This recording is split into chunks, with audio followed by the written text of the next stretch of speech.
Քննարկում ենք հարց համար 16-ը հողամաս ամրացնելու մասին հարցը։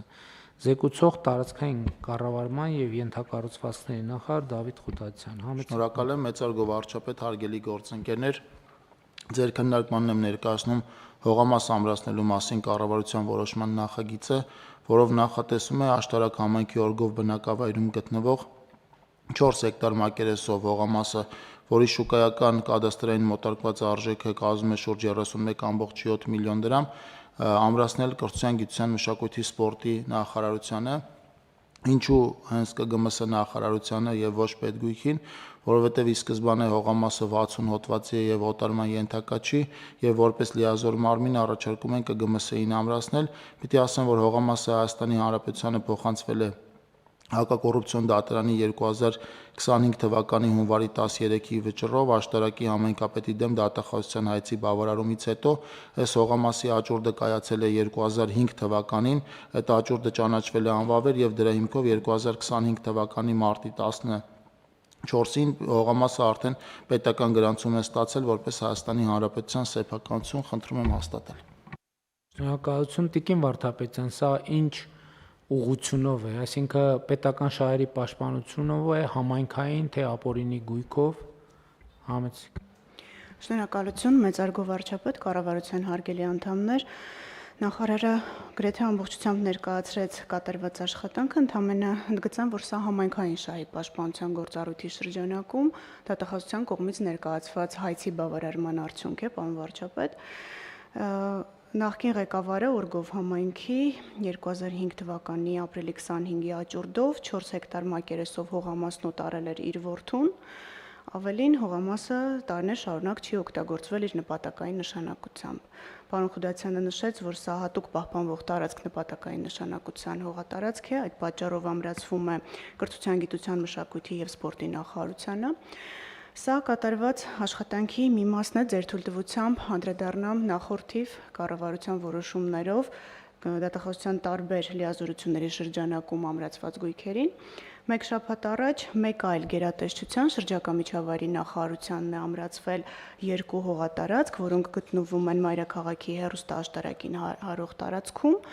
Ընդհանուր արժեքը, պարոն վարչապետ, 2 հողատարածքների 1.5 միլիոն ամերիկյան դոլար է։ Ինչու ենք ամրացրել շրջակա միջավայրի նախարարությանը, որովհետև անտառային նշանակության հողատարածքներ են եւ պետք է ծառայեն բացառապես որպես ռեկրեացիոն գոտի։ Նախարարության հետ քննարկումների արդյունքում այս փուլում հանգել ենք եզրահանգման, որ որևէ շինարարություն տարածքում չի իրականացվելու եւ տարածքն օգտագործվելու է որպես անտառային նշանակության օգտագործելու համար։ Սա եւս պետական շահերի պաշտպանության գործառույթի շրջանակում վերադարձված գույք է։ Նշեմ, որ 2005 թվականի մայիսի 2-ին եւ 2005 թվականի հունիսի 30-ին կնքվել էին առուվաճառքի պայմանագրեր Երևանի նախկին քաղաքապետի եւ ֆիզիկական անձանց միջև։ Հակակոռուպցիոն դատարանը բավարարել է պետական շահերի պաշտպանության 2 հայցերը եւ անվավեր էր ճանաչել առուվաճառքի պայմանագրերն ու կիրառել անվավերության հետևանքները։ Այդ գույքերը, ինչպես նշեցի, անցյալ շաբաթ ամրացվել են շրջակա միջավայրի նախարարությանը։ Նաև պարոն վարչապետ, առաջիկայում կառավարության նիստով կներկայացվի եւ լիազոր մարմնին կամրացվի Կոտայքի մարզի Ծաղկաձոր քաղաքի Մհեր Մկրտչյան փողոցի 30/1 հասցեում գտնվող շուրջ 1 միլիոն դոլար շուկայականին մոտարկված կադաստրային արժեքով 2.3 հեկտար մակերեսով հողամասը։ Նշեմ, որ 2024 թվականի հունվարի 12-ի վճռով Հակակոռուպցիոն դատարանը բավարարել էր մեր գլխավոր դատախազության հայցը ընդդեմ Սամվել Մայրապետյանի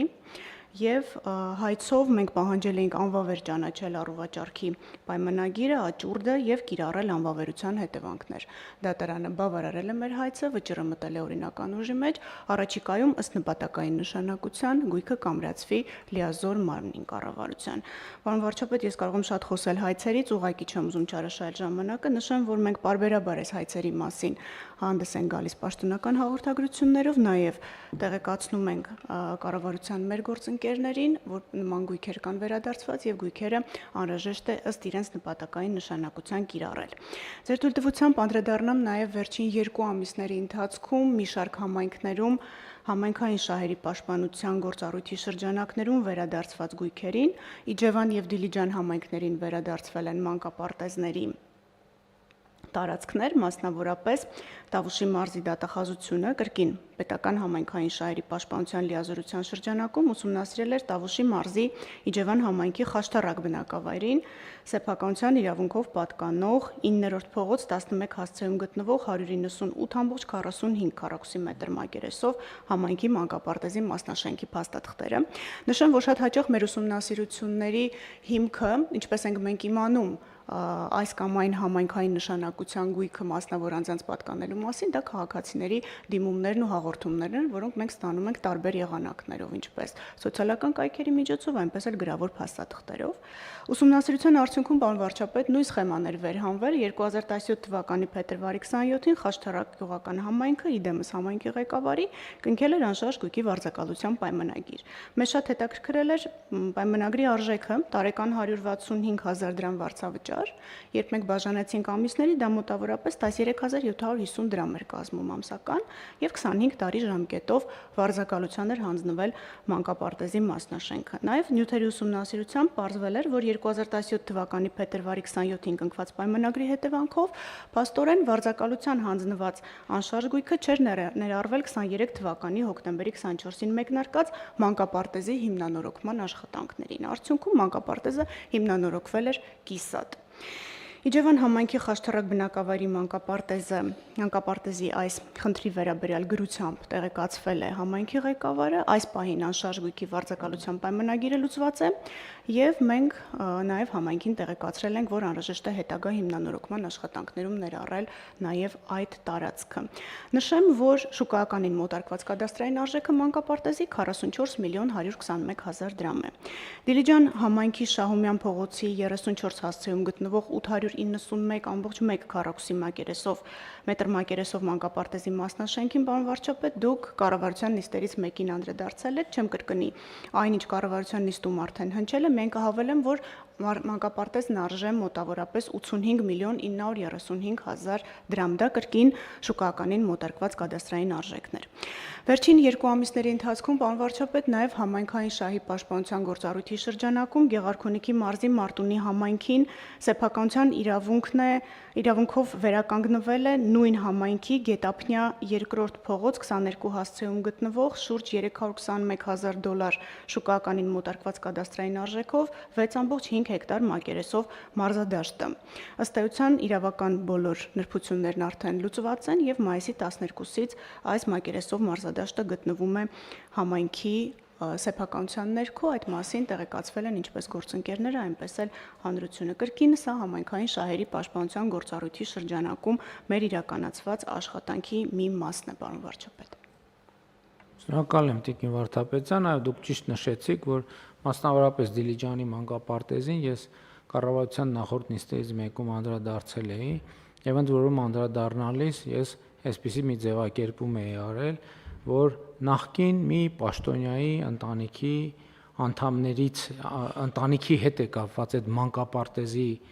հարցը եւ պատմությունը, դե մտածելով կառավարության նիստա, դե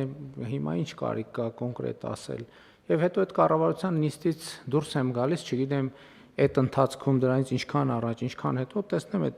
նախկին պաշտոնյան թուրու թվանքը առած ընկելա ինչ որ գրառումներ է անում, սրա հետ կապված չէ, ոչ ասելու մանկապարտեզները ձեռից առան, եւ այդ պաշտոնյան նախկին արտաքին գործերի նախարար Վարդան Օսկանյանն է, որի կնոջն է, կնոջ հետ կապված էր այս պատմությունը, եւ ասենք զարմանում ես այդ մարդկանց ինչ կապ ունի, մի հատ մեկը կարա բացատրի Վարդան Օսկանյանը եւ իր կինը ինչ կապ ունեն, որ Դիլիջանում պետքա մանկապարտեզ վերցրած լինեն։ Ու ես հիմա հասկանում եմ, այս վերջերս էլ բան է, ինչ վերնագրեր են տարածում, վարչապետը, չգիտեմ ինչի հենակետային քոլեջի շենքը նվիրել է իր դստերը։ Այս մարդիկ ամբողջ այս հիմա քանի որ այս ապօրինի գույքի բռնագանձման 4 ուղղությունները ակտիվացել են, իրանք մի խնդիր ունեն ցույց տալու, որ մենք իրանք նման ենք։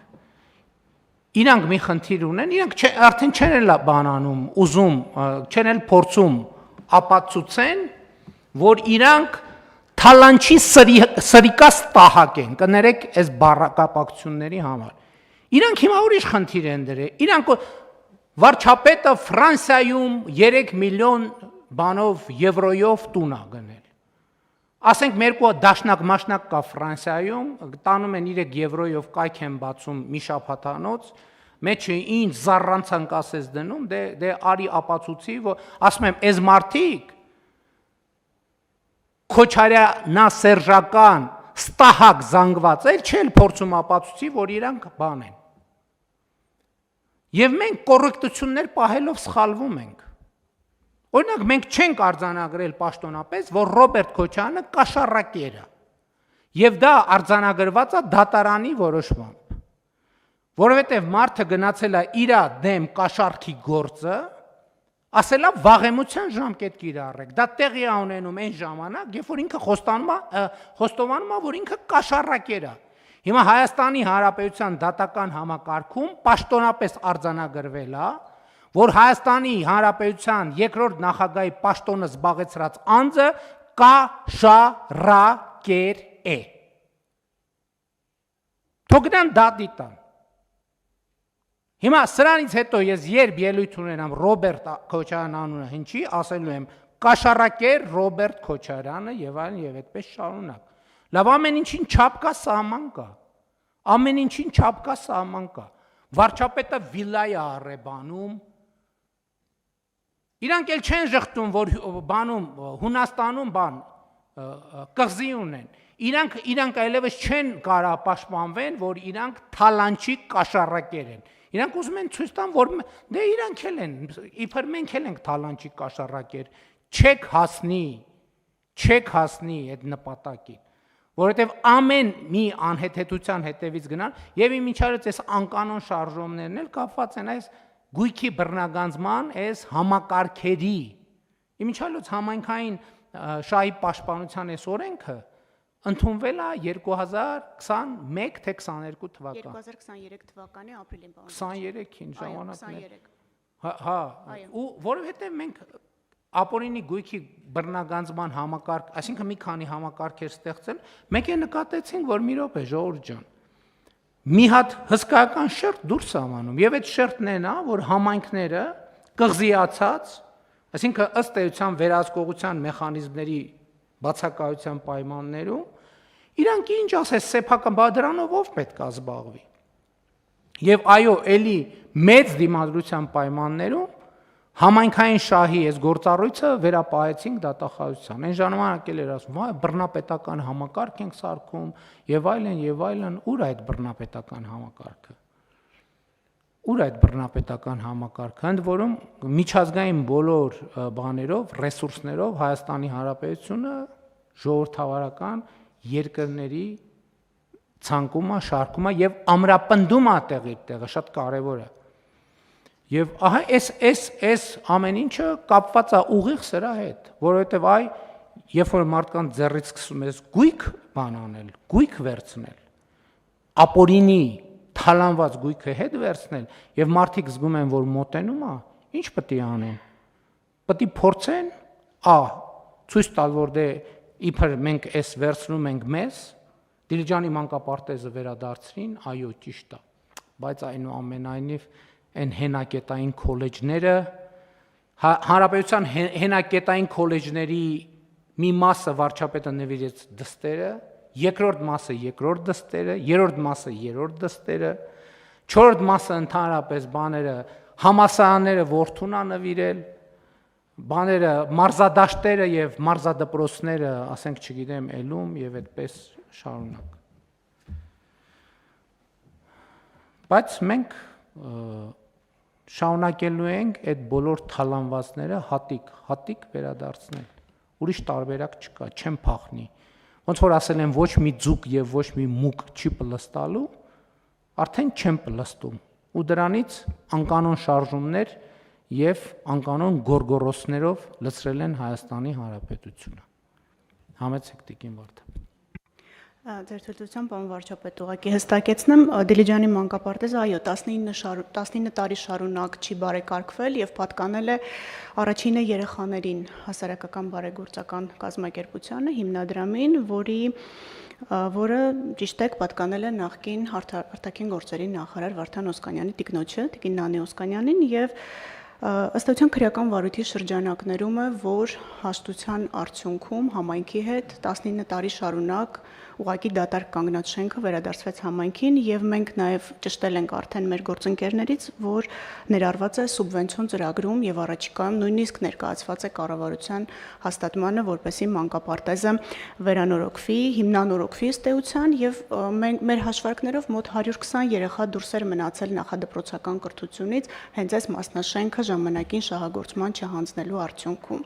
Ձեր թույլտվությամբ ուղղակի շարունակականություն ընդգծելու եւս մի եւ ուղղությունների եւս մեկի մասին խոսեմ, դա վերականգնված միջոցների միասնական հաշիվն է 2 տարի շարունակ աշխատանքի արդյունքում, պարոն վարչապետ, 2024 թվականի դեկտեմբերի 5-ին կառավարության նիստը հաստատեց վերականգնված միջոցների միասնական հաշվի գոյության փաստը եւ նշեմ, որ մինչ այսօր առավոտյան 9:30 16 միլիարդ 953 միլիոն 382 հազար դրամ գումար է արդեն մուտք արվել հաշվին, որը օգտագործվել է ֆինանսների նախարարության կողմից, դա եթե վերածենք ամերիկյան դոլարների մոտավորապես 44 միլիոն 177 հազար ամերիկյան դոլար է։ Մենք ուրախ ենք, որ կարողանում ենք օգտակար լինել ֆինանսների նախարարությանը եւ կարճ անդրադառնամ նաեւ ապօրինի ծագում ունեցող գույքի բռնագանձմանը, պարոն վարչապետ, վերջերս շատ քննարկեցին ու շատ շահարկեցին, որ այ հեսա բոլոր հայցերը հերթով կհրաժարվեք այդ հայցերը բոլորը հետ կվերցնեք ներողություն կխնդրեք, ել չգիտեմ ինչ կանեք, ուղղակի ուզում եի նշել, որ այս պահին 152 հայցադիմում ունենք դատարանում եւ 5 հայցադիմումների վերաբերյալ ունենք կայացված դատական ակտեր, բայց դեռևս օրինական ուժի մեջ չեն մտել, այդ դատական ակտերի մի մասի հետ մենք համաձայն չենք բողոքարկել ենք, մի մասի հետ պատասխանողները համաձայն չեն բողոքարկել են, բայց process-ը բնականon հունով շարունակվում է, ընդհանուր հայցագինը մոտավորապես 6 միլիարդ դրամ է, նաեւ հիշեցնեմ, որ այս գործառույթի շրջանակներում 2023-24 թվականների ընթացքում 8 հաշտության համաձայնություն է կնքվել, որոնցով Հայաստանի Հանրապետությանը արդեն վերադարձվել է եւ ամրացվել է Հայաստանի Հանրապետությանը 7 անշարժ 2 շարժական գույք, 2025 թվականի հունիսի 3-ի դրությամբ 815 միլիոն 200 հազար դրամ է մուտքագրվել վերականգնված միջոցների միասնական հաշվին եւ 50.720 եվրո միայն այս լիազորության ուղղությամբ, պարոն վարչապետ, նշեմ, որ անշարժ գույքերի շուկայական արժեքը կրկին կադաստրային մոտարկված շուկայական արժեքը 4 միլիարդ 200 միլիոն դրամ է։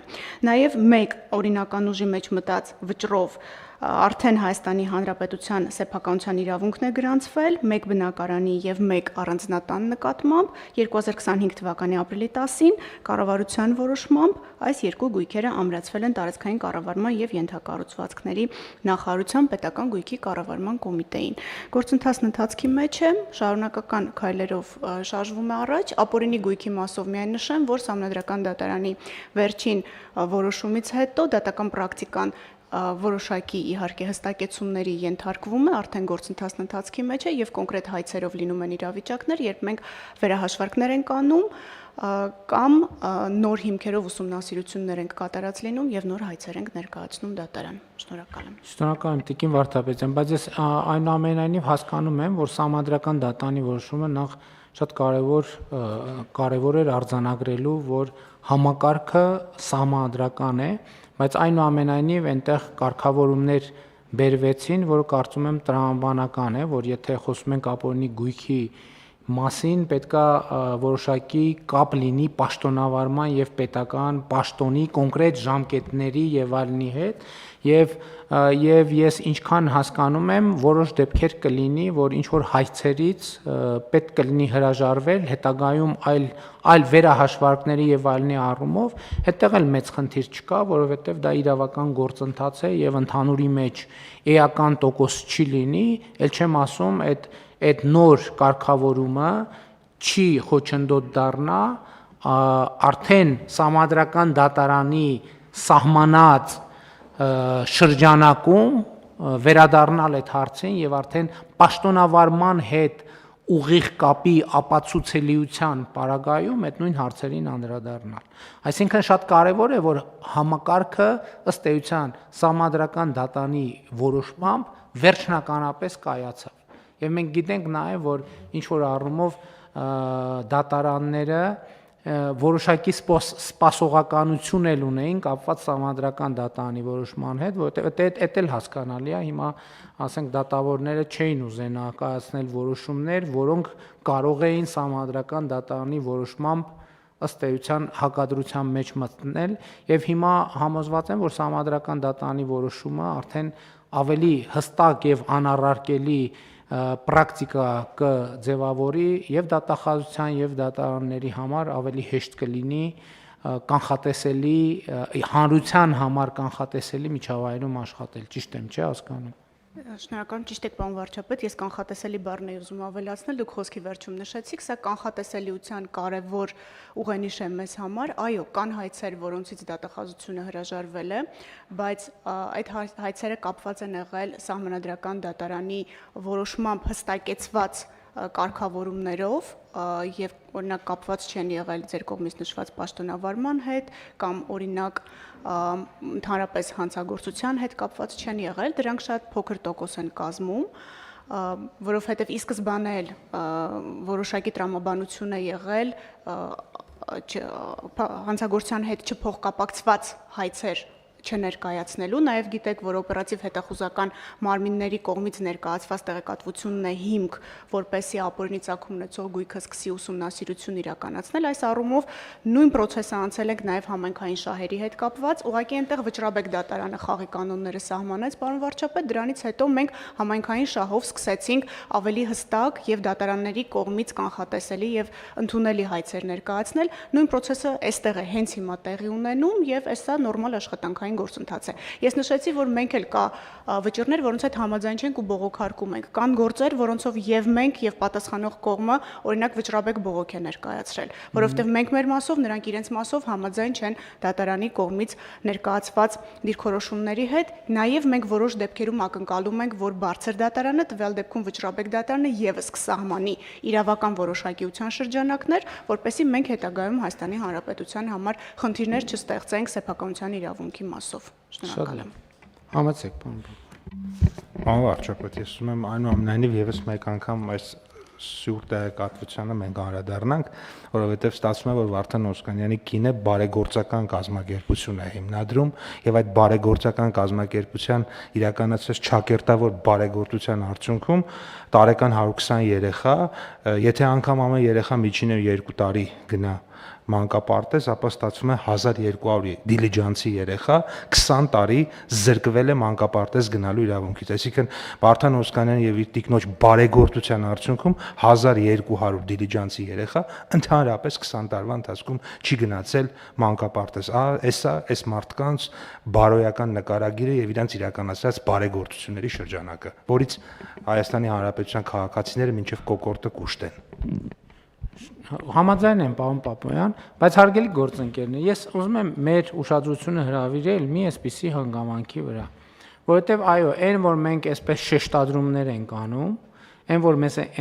այսպիսի շեշտադրումներ ենք անում, իհարկե դա որոշակի առումով ունի էմոցիոնալ կոմպոնենտ, որոշակի առումով ունի քաղաքական կոմպոնենտ, բայց ուզում եմ ասել, որ որոշակի առումով ունի նաև բարոյական կոմպոնենտ։ Ո՞րն է այդ բարոյական կոմպոնենտը։ Բարոյական կոմպոնենտը այն է, ինչը գրված է նոր կտակարանում, որը ասում է՝ մի դատիր, որ չդատվես, որովհետև ինչ դատով դատես, նույն դատով էլ դատվելու ես։ Սա շատ կարևոր նրբություն է, որի վրա ուզում եմ մեր ուշադրությունը հրավիրեմ, որովհետև այս բոլոր համակարգերը, որ մենք ներդրում ենք, այդ բոլոր համակարգերը ներդնելը միայն նրա մասին չի, որ մենք ուրիշներին դատում ենք, այլ նրա մասին է, որ ինչ դատով ուրիշներին դատում ենք, նույն դատով մենք էլ ենք դատվելու։ Գոնե իմ ըմբռնումը այսպիսին է։ Ասենք մենք չենք կարա վերցնենք մանկապարտեզը նախկին պաշտոնյայի կնոջից եւ տանենք տանք մեր կնոջը լավ չի ինչու։ Եվ չեն կարող տանել տան մեր կանանց, մեր երեխաներին եւ այդպես շարունակ։ Որովհետեւ միշտ մեջբերում են նոր ասում են մի դատիր, որ չդատվես, վերջակետ։ Բայց այդ նախադասությունը ուրիշ է, ասում է՝ մի դատիր, որ չդատվես, որովհետև ինչ դատով դատես, նույն դատով էլ դատվելու ես։ Հիմա մենք ապօրինի գույքի բռնագանձման այդ 4 ուղղությունները, իմիջիայլոց ուզում եմ մեր դե յուրե այդտեղ 4 ուղղություն կա՝ համայնքային շահ, պետական շահ, ապօրինի գույք եւ քրեական գործերի շրջանակներում բռնագանձումներ, դե մենք քաղաքականապես բոլորը անունը դնում ենք ապօրինի գույք։ Կարծում եմ դա մեծ մեղք չի, որովհետեւ մենք իրավական ձևակերպումներ այս ապօրինի գույքի վերադարձի process-ը նաեւ դրա մասին է, որ ինչ դատով դատում ենք, նույն դատով էլ մեծ ենք դատելու։ Հա, չէ, դատել չի նշանակում պարտադիր, որ դատավճիռ կայացնել, դատել նշանակում է նաև վերաբերվել։ Այսինքն նույն վերաբերմունքը մեր դեպքում է լինելու, մեր դեպքում։ Ես ձեզ ավելին ասեմ, մեր իշխանության ժամանակ նման համակարգով օտարված գույք մենք վերադարձրել ենք նույն համայնքային շահի պաշտպանության եւ քրեական գործի շրջանակում մեր կառավարության օրոք, մեր պաշտոնյայի կողմից կայացրած որոշմամբ նմանատիպ մի գործարք մենք վերացրել ենք, կարող է դրա արդյունքում նույնիսկ այդ համայնքում, այդ թվում դրա արդյունքում այդ համայնքում ընտրությունները պարտվել ենք։ Բայց կապ չունի։ Սկզբունքը դրված է, չի կարող, մերոնք ձերոնք չկան։ Կա գույք, կա պետական գույք եւ կա օրինական գույք եւ կա ապօրինի գույք, կապ չունի։ Եվ այս սկզբունքային ճանապարհը մենք շարունակելու ենք եւ ուրիշ տարբերակ չկա։ Ես ուզում եմ ասեմ, այո, իհարկե քաղաքական կոմպոնենտ կա ու քաղաքական կոմպոնենտն այն չի, որ մենք ինչ որ մեկի դες թշնամացած ենք ուզում, քաղաքական կոմպոնենտն է նա, որ մենք մարդկանց առաջ ստանձնել ենք պարտավորություններ, բայց մյուս կողմից տեսեք հիմա համադրական դատարանը որոշում է կայացրել, իրավական համակարգ է ստեղծել, հա ինչ որ հայցերից դատախազությունը կհրաժարվի եւ կառավարությունն չի առարկում, որովհետեւ եթե մեր սկզբունքը լիներ բոլոր տեղերից հնարավոր ամեն ինչը վերցնել, այսքան չենք չարչարվի, ժողովուրդ ջան։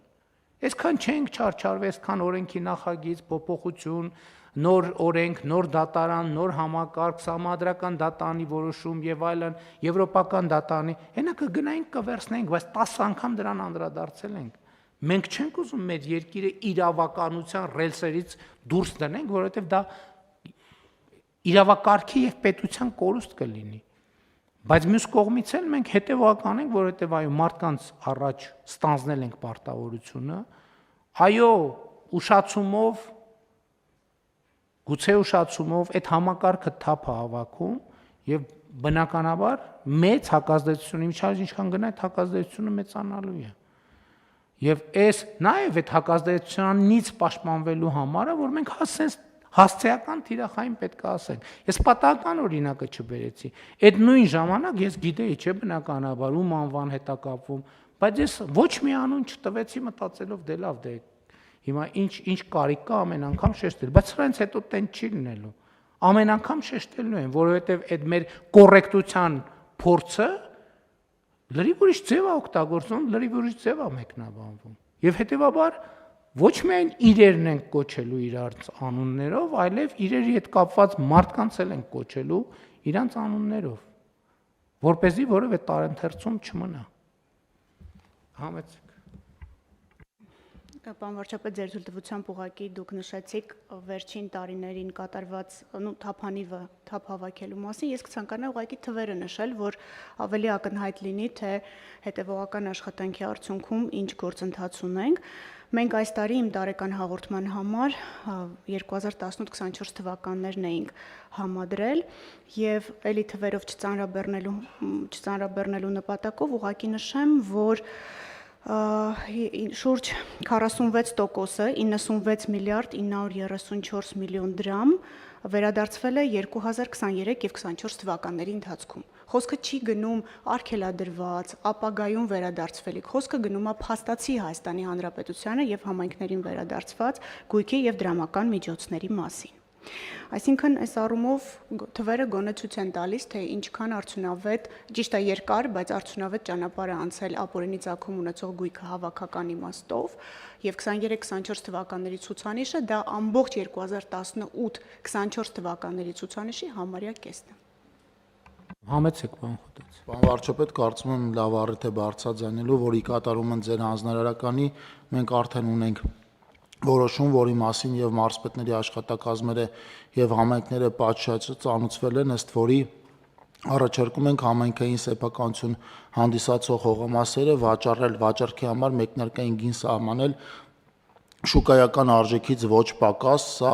հնարավորություն կտա իրականում շուկայական արժեքին մոտ կամ դրանից ավելի բարձր գնով իրականացնել վաճառքը։ Շատ լավ։ Եվ ինչ համեցեք։ Մեծարգո վարչապետ, հարցը Տիկին Վարդապետյանին է։ Ապօրինի օտարված գույքի հանրության եւ պետության վերադարձման հետ զուգահեռ մենք կարողանում ենք նաեւ վերադարձնել այն շահույթը, եթե այդպեսին կա, որը ապօրինի օտարման շահառուները գոյացնում են գույքի շահագործման ընթացքում կամ արդյունքում։ Ապօրինի ծագում ունեցող գույքի բռնագանձման վարույթի շրջանակում ներկայացված հայցերով միայն գույքերը չեն, նաև դրամական միջոցներն են, որը ներառում է նաև ձեր կողմից նշած շահույթը։ Շատ լավ։ Կան այլ դիտարկումներ։ Չկան։ Դե այս թեմայով կարելի է դեռ երկար խոսալ, բայց առիթներ դեռ կունենանք։ Շատ լավ, հարցը դրվում է քվեարկության, ովքեր են դեմ որոշման ընդունմանը, դեմ չկա, որոշումն ընդունված է։